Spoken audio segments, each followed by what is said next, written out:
Hey guys, welcome back. ഇന്ന് ഒരു Sunday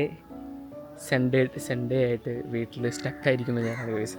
എൻ്റെ പയ്യന്മാരെല്ലാം കറങ്ങാൻ പോയി, പക്ഷെ ഞാൻ മാത്രം സൺഡേ സ്റ്റക്കായിപ്പോയി. വേറെ ഒന്നുമല്ല, വീട്ടിൽ കല്യാണമായിട്ട് എന്നെ പിടിച്ച് വിട്ടിട്ട് ഗായ്സ്.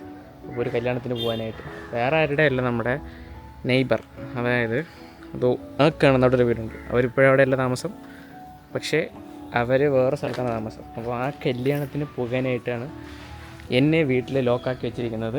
ഇനി വീക്കെൻഡിൽ മാത്രം നടക്കുന്ന ഒരു പ്രതിഭാസത്തെ ഞാൻ കാണിച്ചു തരാം. അതാണ് എൻ്റെ ചേട്ടത്തി. വീക്കെൻഡിൽ മാത്രം നടക്കുന്ന സംഭവം. ഞങ്ങൾ സത്യം പറഞ്ഞാൽ വേറൊരു സംഭവം കഴിഞ്ഞിട്ടിരിക്കുകയാണ് അല്ലേ കുഞ്ചു?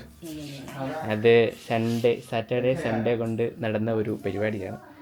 ബട്ട് ഈ വീഡിയോയിൽ കുഞ്ചു മാത്രമല്ല, നമുക്ക് പുതിയൊരാളും കൂടി ഉണ്ട്. എന്നിട്ട് അതിഥിയായിട്ട് ആരാണയർ.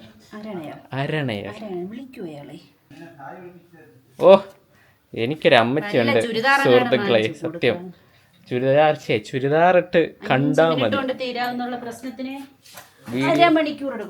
ചുരിദാർ ഇതുവരെ മമ്മി ചുരിദാറിട്ട് നടന്നിട്ടില്ല. വീഡിയോയ്ക്ക് പുറകിൽ എൻ്റെ അമ്മാമ്മയുണ്ട് സുഹൃത്തുക്കളെ. അമ്മാമ്മ നമ്മളെ തല കാണിക്കൂല, എന്ത് നോക്കണം. അപ്പം ചുരിദാറിട്ട് കാണാത്ത അമ്മയെ ഒരു ദിവസം നമ്മൾ ചുരിദാറിട്ട് കാണിക്കും. അതൊരു 1.5 ദിവസമായിരിക്കും. ഇപ്പം സാരി ഉടുപ്പിക്കാനായിട്ട്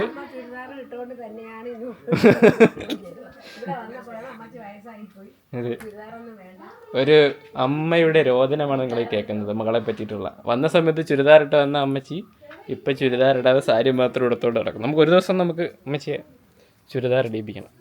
എൻ്റെ അമ്മച്ചിയെ സാരി ഉടുപ്പിച്ചിട്ട് പുത്രി വന്നിരിക്കുന്ന സുഹൃത്തുക്കളെ, എൻ്റെ മാമൻ്റെ ഒരേ ഒരു പുത്രി, അല്ല ഒന്നല്ല 2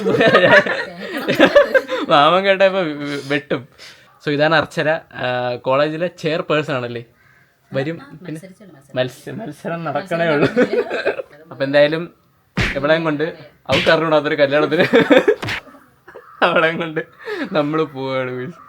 അർച്ചനയ്ക്ക് ആഗ്രഹമുണ്ട് അർച്ചനെ അപ്പച്ചിയെ ചുരിദാറെടുത്ത് കാണണമെന്ന് ഉണ്ടോ? അപ്പം നമുക്ക് എല്ലാവർക്കും ഒരു ദിവസം സെറ്റ് ചെയ്യാം. ഈ വീഡിയോയിലൊന്നും അല്ല, അമ്മയ്ക്ക് വീഡിയോ വരെ ഇൻട്രസ്റ്റ് ഉണ്ട്, അച്ഛന് ചാടാ. വീഡിയോ വൈറലായതുകൊണ്ട് ഞാൻ ഇങ്ങനെ ലൊട്ടിലൊടുക്ക് വീഡിയോയിലൊന്നും വരുമല്ലോ. എനിക്ക് കുറഞ്ഞതൊരു 1 മില്യൺ അത്രയൊക്കെ തടി നടക്കണം ഗൈസ്. അവിടെ എന്തെങ്കിലുമൊക്കെ നടക്കും. ഇതിൻ്റെ ബാക്കിയായിട്ട് നിങ്ങൾ കഴിഞ്ഞ വീക്കെൻഡിൽ ഒരു ചെറിയ യാത്ര പോയി ഗൈസ്. നിങ്ങൾ അതൊക്കെ പോയി കണ്ടിട്ടോ. ഹേ ഗൂയ്സ്, ഇതൊരു സൺഡേ ഈവനിങ് ആണ്. സൺഡേ ഈവനിങ് ടൈമിൽ വീണ്ടും പുറത്തിറങ്ങി. ഞങ്ങളിപ്പോൾ മടത്തറ റൂട്ടാണ്. ഞങ്ങളുടെ ഫസ്റ്റ് വ്ളോഗ് കണ്ടാൽ നിങ്ങൾക്ക് അറിയായിരിക്കും. മടത്തറ റൂട്ടിൽ ചെറിയൊരു സൺസെറ്റൊക്കെ കാണാൻ വന്നിരിക്കുകയാണ്. വിത്ത് സുഭാഷിൻ്റെ കാറിലാണ് ഗൈസ്. സുഭാഷിൻ്റെ 302 ഞങ്ങൾ ചെറിയൊരു ഈവനിങ് യാത്ര അതിന് വേണ്ടി വന്നിരിക്കുന്നത്. Let's go.